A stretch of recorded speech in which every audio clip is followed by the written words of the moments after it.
Hi, welcome to Maggie's Kitchen. Today we are going to make barbecue pork ribs.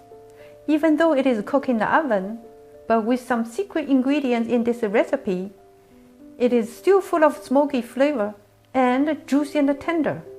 Let me quickly show you how to make them. First, remove the membrane on pork rib so it will absorb the sauce better.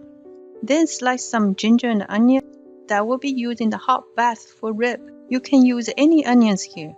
Yellow, red, green, doesn't matter. Fill up enough cold water in a big pot. And yes, a hot bath starts with cold water. That's how to get the blood out of the meat.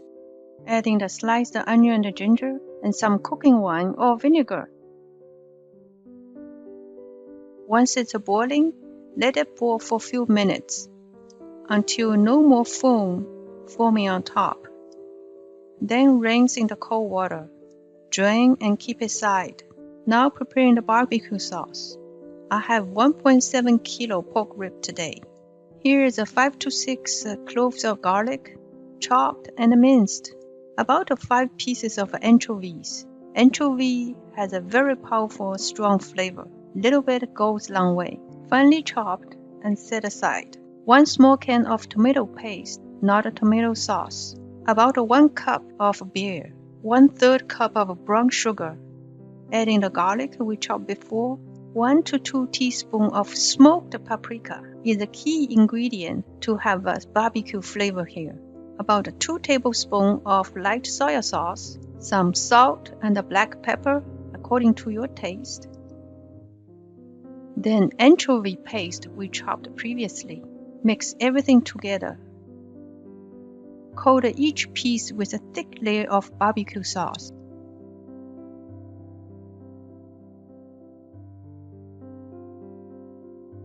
Put the ribs back to the container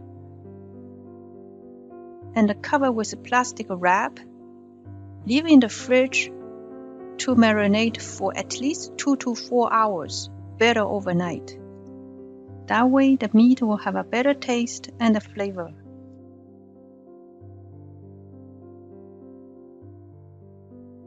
I use my biggest cast iron pot.